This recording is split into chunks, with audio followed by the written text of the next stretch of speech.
우리 모두 가운데 하나님의 평화가 가득하기를 간절히 축복합니다. 탁월한 삶을 살아간다는 것은 무엇일까? 탁월한 삶을 살아간다는 것은 하나님께서 우리에게 주신 모든 것들을 누려내는 삶이라고 생각합니다. 그러나 하나님께서 우리에게 주신 모든 것들을 아는 것과 그것을 누리는 것은 다른 문제죠. 많은 사람들이 알고 있는 것이 모든 것의 완성이라고 생각을 합니다. 그래서 알기 위해 노력하지만 실제로 중요한 것은 아는 것을 실천해내는 거죠. 아는 것과 사는 것은 전혀 다른 문제입니다. 저는 이제 설교단에 오를 때마다 이런 질문을 저에게 합니다. 설교하기 위해서 설교단에 올라가느냐, 아니면 설교를 살기 위해서 그 자리에 서느냐 하는 그런 질문이죠. 그래서 그런 질문을 저에게 던질 때 제가 상당히 좀 조심스러워져요. 과연 나는 설교를 삶으로 표현하고 살고 있는가라고 하는 것이죠. 사실 설교를 할 때 어떨 때는 그런 생각이 들거든요. 저는 마치 내가 지금 설교하고 있는 내용들을 다 통과한 자이고, 나는 다 통과했으니까 이제 여러분들이 살아보세요 하고 얘기하는 것처럼 그렇게 설교할 때가 사실 굉장히 많은 거죠. 그런데 실제로 제 삶을 보면 제가 설교하고 있는 그 내용에 저는 도달하지 못하고 있는 것을 저 스스로가 느낄 때가 굉장히 많아서, 그럴 때마다 하나님 앞에 더 엎드리게 되고 또 하나님의 도움을 구하게 됩니다. 다시 말하면 아는 것과 사는 것은 전혀 다른 것입니다.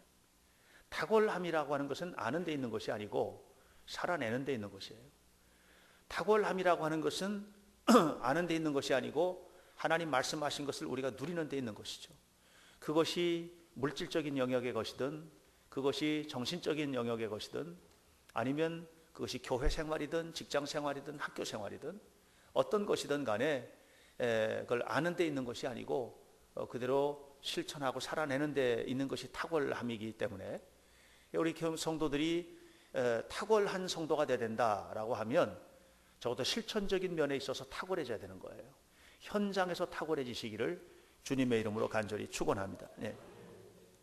예를 들어서 사랑에 대해서 얘기한다고 하면 사랑이 뭔가에 대해서 우리가 얼마든지 많이 논리적으로 얘기할 수 있죠. 성경에서는 사랑에 대해서 이렇게 말했습니다. 또 우리 선배 학자들이 사랑에 관해서는 이렇게 말했습니다. 사랑에 관해서 얼마든지 좋은 얘기 할 수 있어요.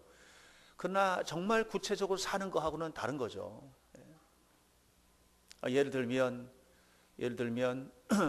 사랑합니다. 남편을 사랑하고 또 아내를 사랑하고 사랑합니다. 말로는 얼마든지 하는데 이혼하는 사람들이 이혼하는 이유가 어디 있냐 하는 것을 분석해낸 데이터를 본 적이 있는데, 경제적인 문제 때문에 이혼하는 경우가 굉장히 많더라고요. 예를 들면 남편 하던 사업이 잘못됐다든가, 아니면 직장을 잘못돼서 실직을 하고 이렇게 됐을 때 더 이상 사랑 못하는 거죠. 굉장히 사랑한다고 그래도 사랑할 거라고 말을 했는데 현장에 딱 부딪히니까 사랑 안 되는 거예요. 그래도 사랑해야 되는 거죠. 이게 탁월한 거죠, 사랑이. 제가 존경하는 그 신학자 가운데 한 분이 이제 헨리 나우엔이라고 하는 영성 신학자가 있어요. 이분이 노틀담에서 종교학 가르쳤고 또 예일 대학이라는 아주 유명한 대학에서도 가르쳤고, 나중에 하버드로 자리를 옮기고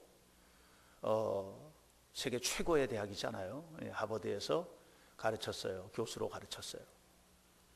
근데 어느 날 그가 자기가 누리던 모든 명예스러움과 이 탁월한 자리, 이 엄청난 축복의 자리를 뒤로 하고 데이브레이크라고 하는 이 정신지체 아들, 정신지체 사람들을 돌보는 공동체로 옮겨가요. 그리고 거기서 평생 동안 살아요.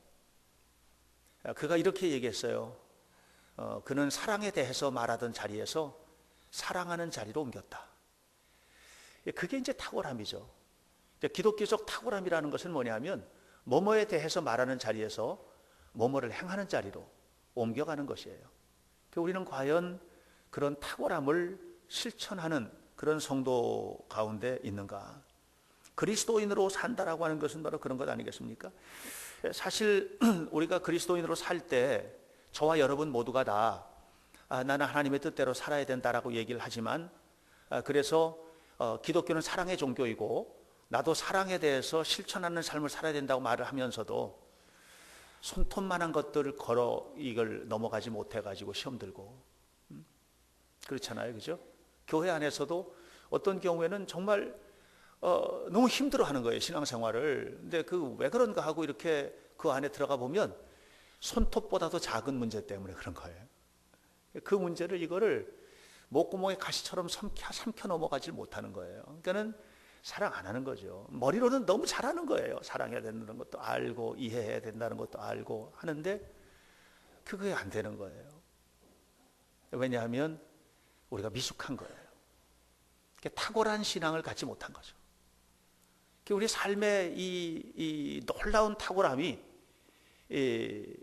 신앙적인 믿음의 탁월함에서 출발하고 이걸 통해서 완성이 되는데, 이게 안 되니까 아주 사소한 문제를 크게 만들고 결국 그것 때문에 심지어는 신앙 자체가 그냥 무너져 내리는 그런 경우들도 있는 걸 보게 돼요. 우리가 하늘의 소망에 대해서 얘기하잖아요. 심지어는 극단적으로 이런 얘기예요. 지금 죽어도 천국 갈 줄 믿습니다. 이런 얘기를 하거든요. 사실 어디 가면 목사님들이 실제로 물어봐요. 지금 죽어도 천국 갈 줄 믿습니까? 그러면 우렁차게 아멘 이렇게 하거든요. 사실 우리도 그렇죠? 우리도 그렇잖아요. 지금 당장 죽어도 천국 갈 줄 믿잖아요. 지옥 가시겠어요, 그러면? 우리 다 지금 죽어도 천국 갈 줄 믿는 사람들이에요. 근데 실제로 삶은 천국의 소망을 두고 있는 사람 같지가 않은 거죠. 너무 이 땅에 있는 거죠. 이 땅에. 그래서 제가 재밌는 이야기 하나 해줄게요. 우리 교회 근처에 참새들이 많아요. 별별 새들이 많아요. 새벽 기도 끝나고 앞에 나가면 진짜 온갖 새들이 지저귀는 소리 때문에 행복해요. 근데 하루는 나갔는데 거대한 참새 한 마리가 걸어가는 거예요. 몸무게가 4kg나 나가는. 이게 참새는 대개 1kg도 안 되거든요. 몸무게는 4kg나 나가는. 살찌기를 좀 살이 쪘으면 좋겠다고 소망하는 우리 김 전사님에게는 희망의 대상이 될 수 있을 만한 그런 참새가 걸어가는 거예요. 열심히 막 걸어갔다 이쪽으로 또 걸어갔다 또 걸어갔다 또 걸어갔다. 그래서 너 뭐하냐 하고 물었죠, 제가. 그랬더니 얘가 하는 말이 살 빼려고 운동해요. 그래서 운동을 열심히 하는구나. 근데 너는 왜 그렇게 걷기만 하니? 그랬더니 이 참새가 딱 쳐다보면서 이상한 사람처럼 저를 쳐다보면서 하는 얘기가, 걷기만 하다니요? 그게 무슨 말이에요? 그래서 넌 날 수도 있잖아. 그랬더니 네? 그리고 저는 이 참새가 하는 말이, 나는 게 뭐예요? 저는 한 번도 날아본 적이 없는데요. 이 우리 모습이 아닐까 이게. 우리는 원래 하늘을 희망하고 영원을 소망하는 존재로 되어진 거예요. 근데 땅에서 살이 너무 많이 쪄버렸어요. 땅의 것 때문에. 명예, 물질, 지위 이런 것 때문에 너무 살이 쪄버린 거예요. 그래서 우리가 비상하는 존재, 날아오는 존재, 하나님의 형상대로 지어진 탁월한 존재라고 하는 사실을 잃어버렸어요. 그렇게 됐기 때문에 우리는 이제는 이 하나님의 탁월함을 누릴 수 있는 자라고 하는 이런 정체성마저도 다 상실해버리고, 어찌 생각하면 교회 나오는 것만 빼놓고는 세상 사람들하고 똑같이 살게 돼버리고 만 것이죠. 안타까운 일이죠. 우리는 영적 탁월함을 회복해야 돼요. 하나님을 믿는 믿음의 탁월함을 회복해야 돼요. 좀 정말 다른 믿음을 좀 가져보셔야 돼요. 하나님을, 예수님을 나의 구주로 믿는 이 절실한 믿음을 좀 가져야 돼요. 이런 삶을 살 때 우리가 달라질 수 있는 것이죠. 그러기 위해서 우리는 지난주에 하나님을 만나야 된다는 얘기를 제가 도전했어요. 하나님을 만나기 전까지는 어렵다. 하나님을 만나야 된다. 또 동시에 내가 너무 보잘것없는 자라고 하는 이 자아상을 좀 바꿔야 된다. 이렇게 되게 되면 우리가 탁월한 삶을 살아가는 축복의 출발선에 선 것이라고 저 생각해요.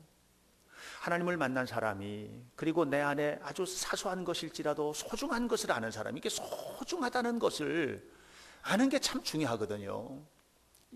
내가 하는 일이 소중하고 내가 살아가는 삶이 소중하고 내가 가진 것이 소중하다는 것을 알아야 돼요. 내 가족이 소중한 거 알아야 되고, 내 아내가, 내 남편이 소중한 것도 알아야 되고, 지금까지는, 아직까지는 미숙한 우리의 자녀들이 하나님께서 이 아이들을 통해서 얼마나 대단한 일을 행하실지에 대한 이런 소중한 것들을 우리가 가슴속에 좀 간직해야 되는 거예요.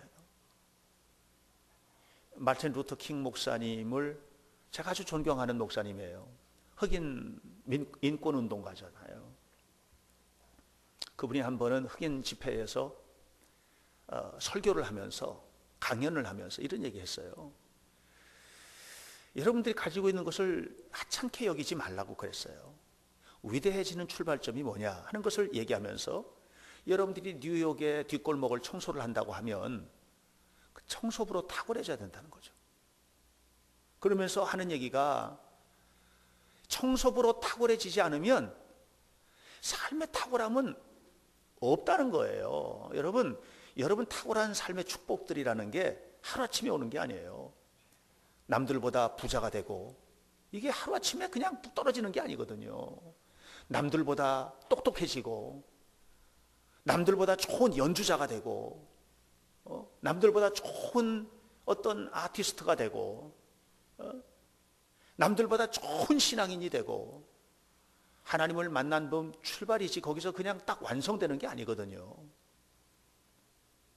우리는 교회 나온 것이 이게 완성이라고 생각해요. 아니에요, 이거거든요. 이게 이제 우리가 지금 출발이에요. 마틴 루터 킹 목사님이 하는 얘기가 뭐냐면, 우리 흑인들이 달라지려면 중요한 게 있는데, 청소부터 잘해라. 청소부터. 그 뉴욕 뒷골목을 청소를 할 때 그 청소부터 잘해라 말이죠.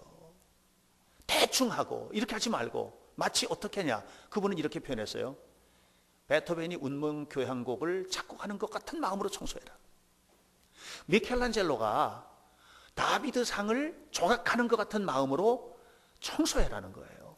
그러면 흑인의 위치가 어느 날 달라질 거라는 거죠. 그러니까 청소를 해도 탁월하게 하라는 거예요. 청소를 해도 탁월하라는 거죠. 사랑하는 여러분, 오늘 여러분들의 삶 속에 무엇이 주어지든 그것이 탁월해져야 돼요. 탁월함을 드러내야 돼요. 직장 생활도 그렇게 해야 돼요. 신앙 생활도 그렇게 해야 돼요. 돈을 벌어도 다르게 해야 돼요. 요즘에 커피점들 많이 나오는데, 커피점에서 커피 하나를 드립해서 팔더라도 달라야 돼요. 달라야 돼요. 제가 언젠가 한번 이천에 있는 어느 커피점에 정말 잘한다고 어떤 목사님이, 제가 커피 좋아하는 걸 알고 데리고 갔어요. 그래서 잘하는 데라고 하니까 갔죠. 갔는데 이 커튼을 좀 해놓으면 좋은데, 햇빛이 쫙 내리쬐는데 그게 자리의 위치가 아주 좋지를 않은 거예요. 근데 그 사모님이 같이 있었고, 제가 이제 그 교회 무슨 프로그램 때문에 초청을 받아서 갔을 때 이야기인데, 이제 이천에 있는 어떤 교회. 근데 그 사모님이랑 목사님이랑 이제 저를 대접한다고 이렇게 앉았는데, 그 햇빛이 아주 좋지 않은 거예요. 그래서 테이블을 옆으로 조금 옮겼어요. 그늘 쪽으로 옮겼어요. 그게 크게 어려운 문제가 아니었어요. 그냥 테이블을 조금만 옮기면 됐던 것이기 때문에 그렇게 옮겼어요. 근데 그 주인이 오더니 막 화를 내면서, 왜 주인의 허락도 없이 테이블을 함부로 옮기냐고 그러는 거예요. 그러면서 당신네 같은 사람에게는 커피를 팔 수가 없다고. 그래가지고 쫓겨났어요. 이천에 있는 어떤 커피점이에요. 그래서 제가 거기 또 어디라고 하면 여러분 또 궁금해서 가볼 거 아니에요. 궁금해서 가보면 그 집이 장사가 잘 될 거 아니에요. 저는 소개 못해요. 그래서 제가요, 그냥 쫓겨나왔는데 너무 화가 나는 거예요. 그래서 들어가 가지고 그랬어요. 좀 내가 마음이 불편하다고 그랬더니 하는 얘기가 무슨 얘기냐면은 그 자기가 생각하고 있는 게 있는데 그 생각대로 안 되는 당신네 같은 사람한테는 커피를 팔 수가 없대요. 그래서 내가 그랬어요. 이 집은 커피가 주인입니까? 아니면 손님이 주인입니까? 중요한 것은 그 커피를 대접하는 게 손님을 행복하게 하기 위해서 하는 거지 주인이 만족하기 위해서 커피 팝니까? 제가 그랬어요. 여기 오시는 손님을 행복하게 하기 위해서 커피를 파는 겁니다. 그렇게 하기 위해서 커피 콩도 잘 볶아야 되고 커피 드립도 잘 해야 되고 그렇게 하는 게 맞지. 당신 만족하기 위해서 우리가 서비스해야 됩니까? 그건 아니잖아요. 조금 탭을 옮겼어도 오셔서 사실 이거는 내가 세팅해 놓은 건데 미리 말씀을 좀 하시고 하시죠. 이렇게 해주면 우리가 굉장히 미안해할 것 아닙니까? 그런 것들이 안 되면 이 커피점에 나 하나 안 온다고 해서 이게 뭐 망하겠습니까마는 이 커피점은 오기가 싫습니다. 그리고 나왔어요. 당차게 말해놓고 휙 돌아서 나왔습니다. 그리고 그 집에 가가지고 믹스 커피 오래간만에 먹었습니다. 네. 자, 여러분, 오늘 우리가 뭡니까? 우리가 하는 행동이라든가 이런 모든 것들이 정말 하나님께서 기뻐하시는 탁월함을 드러내는 삶이 돼야 되는 거예요. 그래야 그 속에 하나님의 축복도 오는 거예요. 어떤 사람이 그런 삶을 살까요? 첫 번째로 우리 하나님의 자녀라는 소속감이 분명해야 돼요. 하나님의 자녀는 자기 마음대로 사는 사람이 아니에요. 하나님의 자녀는 하나님의 뜻대로 사는 사람이에요. 이런 사람이 탁월해져요. 적어도 하나님의 자녀라고 하는 아이덴티티가 이 정체성이 분명하면 그건 뭐든지 달라질 수 있어요. 저는 우리 교회 아이들도 어린 아이들도 성장하면서 제일 중요한 것은 뭐냐면 내가 하나님께 속해 있다라고 하는 이 소속감이 분명한 아이들이 돼야 된다고 보는 거예요. 그러면 잘못될 수가 없어요. 제가 아이들 데리고 일본에 역사여행을 가면 이제 가는 곳이 몇 군데 있는데 그 중에 하나가 화산을 보여주고 싶잖아요. 그래서 도쿄 근처에 있는 하코네 국립공원을 데려가요. 거기는 지금도 막 유황이 막 연기가 올라오는 곳이에요. 거기는 옛날에 그쪽에 세키쇼가 있던 곳이에요. 그 검문소가 있던 곳이에요. 도쿄로 들어오는 검문소가 있던 곳이에요. 에도의 막부, 이제 에도의 일본의 핵심 정부가 들어서면서, 그러면서 이 정권을 잘 지키기 위해서 길을 다 차단해버리고 5개만 열어놨어요. 그리고 그 길로만 들어오게 했어요. 그리고 거기마다 검문소를 만들어 놓고 아무데로나 들어오면 그냥 죽여도 살인이 아니게 해놨어요. 그게 바로 검문소예요. 세키쇼예요. 하코네 세키쇼에서 애들에게 역사를 설명해 주고 난 다음에 제가 이런 얘기를 해요. 자, 여러분 보세요. 우리가 바로 이 도쿄 에도 막부 정부라고 생각합시다. 우리는 수많은 정보들을 듣잖아요. 수많은 정보들. 아이들이 좋은 것만 보는 줄 아세요? 여러분 모르게 나쁜 건 무지하게 많이 봐요. 부모가 지켜줄 수 있어요? 못 지킵니다. 선생님이 지켜줄 것 같아요? 못 지켜요. 자기가 지켜요? 못 지키는 거예요. 누가 지켜요? 친구들이 지켜주나요? 친구들은 동조자예요. 이 아이들이 보고 듣고 하는 이 모든 것들이 정말 지저분한 것들이 너무 많아요, 사실은. 이걸 누가 지켜요? 성령께서 지켜주셔요, 성령께서. 믿음이 깊어지면 이건 안 돼 하고 성령께서 내 안에서 말씀하시는 거예요. 하나님을 잘 믿는 이 믿음의 탁월함, 이건 뭐냐면 하나님 앞에 내가 속해 있다는 하나님의 자녀라는 소속감이에요. 이런 소속감이 분명해지면 저는 우리 교회 아이들이 정말 멋있게 자랄 것이라 믿어요. 탁월하게 자랄 것이라 믿어요. 어디를 가든지 걱정할 게 없는 거예요. 왜? 하나님 지켜주시니까. 여러분들도 마찬가지죠.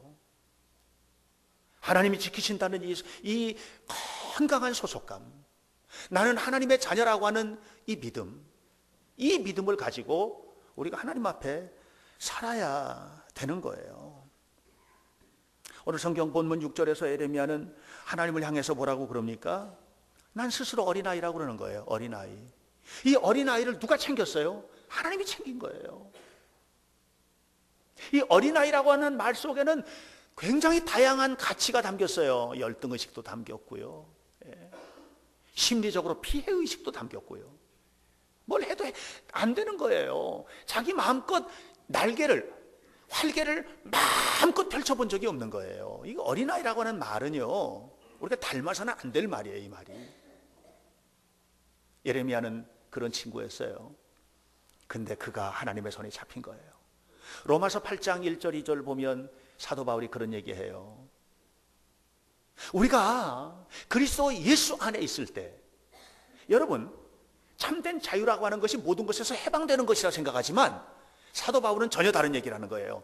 그리스도에게 구속당할 때, 그리스도의 손에 잡힐 때, 하나님에게 붙잡힐 때, 그때 참된 자유가 온다는 거예요. 죄로부터의 자유, 절망으로부터의 자유, 죄책감으로부터의 자유, 과거로부터의 자유, 현재 내가 살고 있는 실패, 패배주의로부터의 자유.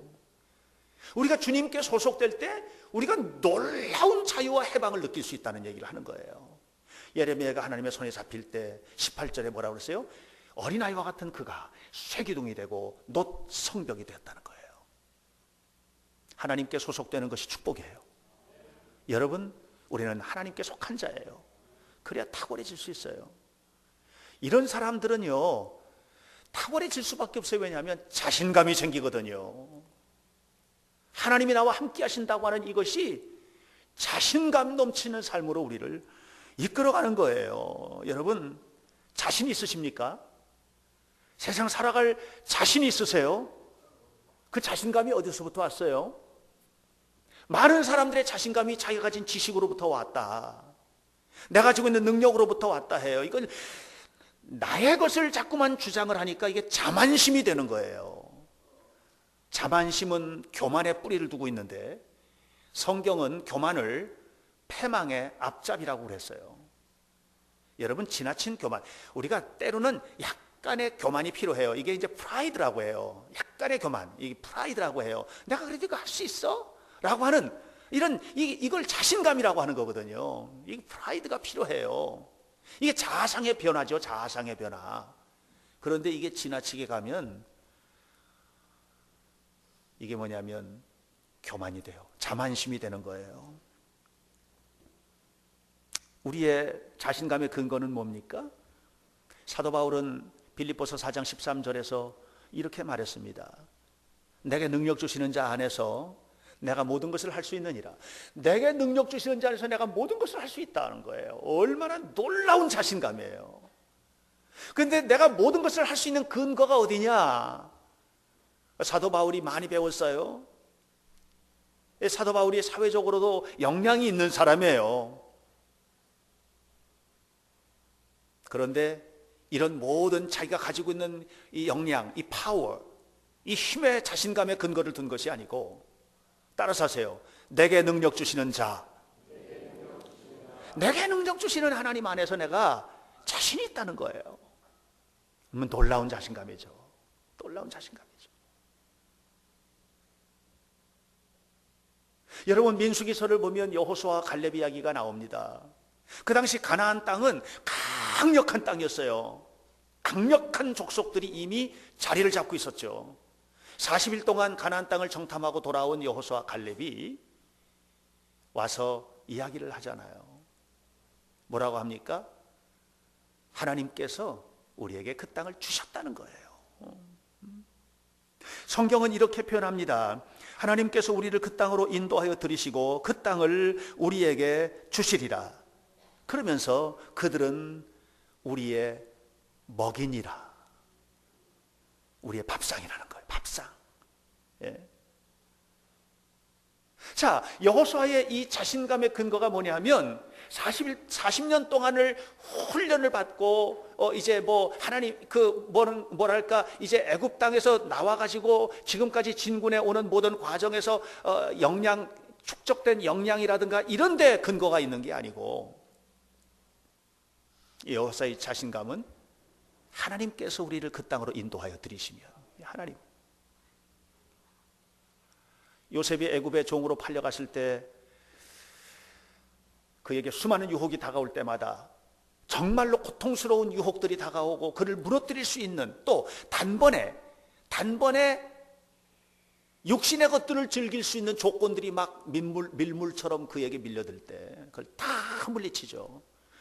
하나님께서 기뻐하지 않는 것은 한 개도 용납할 수 없다고 하는 태도로 물리치죠. 그러면서 그때마다 했던 말이, 하나님 앞에 악을 행할 수는 없습니다. 그렇게 말했죠. 요셉의 삶의 근거가 뭐냐? 그의 삶의 자신감, 자신 있었거든요.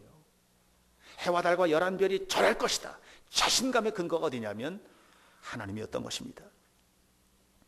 저는 다윗이 골리앗을 무찌르는 장면을 묵상을 하는데, 이번에 성경을 다시 한번 읽다가 참 놀라운 기절을 제가 발견하게 됐어요.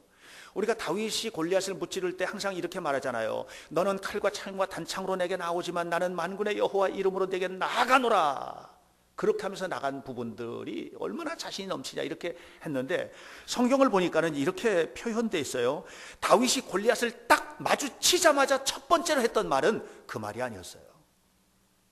다윗이 골리앗과 마주치자마자 첫 번째 했던 얘기는 이 얘기예요. 이렇게 말했어요. 오늘 여호와께서 너를 내 손에 넘기실 것이다. 이 말이 첫 마디예요. 오늘 여호와께서 너를 내 손에 넘기실 것이다. 그리고 나서 그 다음 말이 뭔 줄 아세요? 오늘 내가 하나님의 능력으로 네 목을 베어서 모든 사람들에게 하나님의 살아계심을 증명해내겠다. 이 얘기를 하는 거예요. 놀랍잖아요. 이 어린 소년 다윗이 이렇게 담대한 자신감으로 무장할 수 있었던 원인은 하나예요. 나는 하나님께 속해 있는 자라는 거죠. 이 소속감이, 하나님께 속해 있다는 이 소속감이, 하나님이 나와 함께 하신다는 이 놀라운 은혜가 여러분 자신감으로 표현되고 있는 것입니다. 오늘 성경 본문 10절에서도 예레미야가 말합니다. 이렇게 말합니다. 하나님께서 그에게 놀라운 걸 주신다는 거죠. 보라, 내가, 하나님이죠. 하나님이 오늘 너를 여러 나라와 여러 왕국에 세워서 내가 그것들을 뽑고 파괴하고 파멸하고 넘어뜨리고 건설하고 심게 하였느니라. 뽑을 권세도 주고 심을 권세도 줬다는 거예요. 누구에게? 이 예레미야에게 줬다는 거죠. 그래서 예레미야가요, 자신감이 넘치게 이제 평생을 사는 거예요. 그가 자신감 넘치게 살았던 것이 뭔 줄 아세요? 삶이에요. 삶. 여러분들 하나님께 속한 자이십니까? 아멘. 여러분 그 하나님께 속해 있다는 소속감이 여러분 자신감으로 표현되셔야 할 줄로 믿습니다. 그리고 자신 있게 살아야 될 곳이 어디예요? 삶이에요. 삶이에요. 그 삶은 뭐예요? 사명의 현장이에요. 우리가 살아가는 모든 삶에서 우리는 뭐냐? 하나님께서 나에게 맡기신 일을 하는 거예요. 이게 사명이에요. 이 교회 안에서 하나님께서 나에게 맡기신 일을 하는 거예요. 그게 사명이에요. 우리가 직장에서 내게 맡기신 일을 하는 거예요. 사명이에요. 학교에서 하나님께서 내게 맡기신 공부를 하는 거예요. 사명이죠.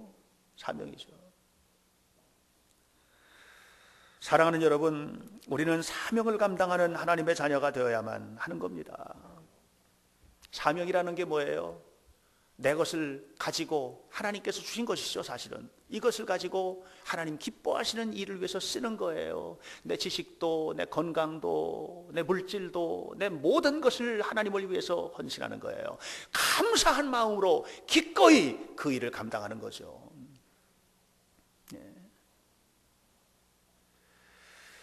윌리엄 생스터라고 하는 목사님이 계세요. 설교가인데 이 목사님이 한 번은 병원에 신방을 갔어요. 어린 소녀가 눈이 문제가 생겼어요. 그래서 이 눈이 수술 받아가지고 회복이 돼야 되는데 의사가 그 눈을 회복시킬 수 없는 지경이에요. 그래서 실명을 해야 되는 거예요. 이 어린 소녀가요, 목사님이 오셨는데 목사님께서 이제 기도를 하려고 하니까 이 어린 소녀가 뭐라고 그랬냐면, 목사님, 하나님이 내 눈을 뺏어가려고 그래요. 그랬다고요. 여러분 어떠세요? 여러분의 삶에서 이런 경험 해본 적 없으세요? 하나님이 내 행복을 뺏어갈 것 같고, 왜 하나님 내 건강을 뺏어가셨습니까? 말이죠. 게블리엄 생스터가 침묵했어요. 얼마나 안타까워요. 그리고 한참 있다 소녀의 손을 꼭 잡고 이렇게 말했어요. 얘야, 하나님께서 네 눈을 뺏어가기 전에 감사함으로 네가 그 눈을 하나님께 드릴 수는 없겠니? 감사함으로 그 상황을 받아들일 수는 없겠느냐는 얘기예요. 어차피 눈은 회복이 안 돼요. 여러분, 우리가 사명으로 산다는 것은 뭐냐면 내가 주어진 모든 조건들을 감사함으로 받아들이는 거예요. 그것이 불행한 조건일지라도. 탁월하죠. 이 탁월한 생각을 가지고 사는 거예요. 이런 사람들은요, 인생을 정말 빛나게 만들 거예요. 빛나게. 하나님은 예레미야에게 7절에서 말합니다. 내가 너에게 무엇을 말하든지 명하든지 너는 말해라. 내가 너에게 무엇을 명하든지 말하라는 거예요. 내가 너에게 무엇을 너에게 명하든지 너는 가서 말해라. 이 사명이에요. 그리고 예레미야는 평생을 그렇게 살았어요. 그리고 위대한 선지자가 된 것이죠. 사랑하는 성도 여러분, 저는 여러분 우리 현대교회 성도들이 모든 면에서 탁월해지기를 축원합니다. 여러분의 육신의 영역에서 파워풀한 삶을 살게 되기를 축원합니다. 우리 정신적으로, 지적으로, 우리 심리적으로 이 모든 영역에서도 남다른 탁월함을 가진 성도들이 되시기를 축원합니다. 그러나 이 모든 것이 믿음의 탁월함에서 근거된다는 것을 알고 우리가 하나님과 끊임없이 연결된 축복된 삶을 살아가시기를 간절히 바랍니다. 알렉산더 포프의 이야기를 말씀드리고 싶습니다. 비평이라는 수필을 썼는데 거기에서 7명의 바보들 얘기를 합니다. 7명의 바보. 자, 보세요. 세상을 살아가는데 바보들이 있다는 거예요. 7종류예요. 첫 번째 바보는 어떤 바보냐? 어제 실수를 보고도 오늘 안 고치는 바보. 어제 실수한 거 뻔히 실수인데 오늘 안 고쳐. 그러니 내일도 또 실수하는 거죠. 또 실패하는 거죠. 바보죠. 두 번째 바보. 성공한 모든 사람들에게는 연줄이 있다고 생각하는 사람이 바보죠. 여러분, 성공한 모든 사람들에게는 성공한 이유가 있는 거예요. 아셨어요?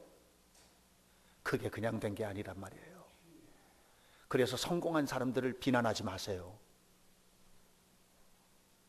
세 번째 바보는 어떤 바보냐? 내가 이게 잘못됐다는 걸 알면서도 생각을 바꿀 생각이 없는 사람 바보인 거예요. 네 번째 바보는 어떤 바보냐? 어느 날 잘 되겠지. 끝없는 긍정인데요. 근데 어느 날 그냥 잘 되는 거는 없어요. 아까도 말씀드렸잖아요. 흑인들의 사회적 지위는 청소를 잘하는 데서부터 출발하는 거거든요. 오늘 최선을 다하지 않는데 내일은 없는 거예요. 다섯 번째 바보는 뭐냐? 맨날 그 입에서 저건 될 리가 없어. 저건 안 될 거야. 입에서 나오는 게 된다는 말이 하나도 없어, 이 사람은. 정말로 안 됩니다. 여섯 번째 바보는 뭐냐 하면 쓸데없는 일에 자기의 물질을 탕진하는 사람. 마지막으로 일곱 번째 바보는 하나님이 없이도 잘 살 수 있다고 생각하는 사람. 여러분, 우리는 하나님이 없이는 살 수 없는 사람들이에요. 우리는 분명히 하나님께 소속된 사람들이에요. 하나님 때문에 자신 있는 사람들이에요. 그리고 그 하나님께서 주신 능력으로 탁월한 사명을 우리가 감당해 나갈 그런 사람들인 것입니다. 아무쪼록 우리 현대교회 성도들은 이 땅을 탁월하게 살아가시는 복된 성도들이 되시기를 간절히 축원합니다. 저는 설교를 하기 위해서 이 자리에 서지 않고 설교를 살기 위해서 이 자리에 서는 탁월한 설교자가 되고 싶고, 사랑하는 성도 여러분, 우리 성도들 한 사람 한 사람은 설교를 듣고 만족하는 성도들이 아니고 예배하고서 이 시간 만난 하나님과 함께 하나님을 세상에 보여주는 이 일에 최선을 다하는 탁월한 성도들이 되길 바라고, 그래서 우리 안에 이미 주신 하나님의 형상, 우리의 본성은 뭐냐? 하나님의 형상이거든요. 그건 하나님의 위대하심이에요. 하나님의 위대한 본성을 우리는 가지고 있어요. 이 위대한 본성을 드러내서 하나님과 같이 탁월한 모습으로 이 땅을 살아내는 그런 삶을 살아야 될 거예요. 이를 위해서 오늘도 하나님을 만나시고, 그리고 하나님과 함께 세상으로 나갈 때 자신감 넘치는 모습으로 사명의 현장을 변화시키는 은혜스러운 성도들이 되시기를 간절히 축원합니다. 기도하겠습니다. 거룩하신 아버지 하나님, 하나님 이미 우리에게 탁월한 은혜를 허락해 주신 것을 믿습니다. 하나님의 형상대로 우리는 지어졌고, 그리고 우리의 본성은 이미 탁월함을 가지고 있기 때문에 우리가 더 높은 믿음, 탁월한 믿음으로 하나님 앞에 살면 전혀 새로운 경험, 놀라운 경험을 하게 될 줄로 믿습니다. 살아계신 아버지 하나님, 우리 성도 한 사람 한 사람을 도와주시고 탁월한 승리자, 위대한 성도, 하늘 높이 비상하는 믿음의 승리자, 삶의 축복을 누리는 거룩한 하나님의 백성들이 되도록 도와주옵소서. 예수님 이름으로 기도하옵나이다.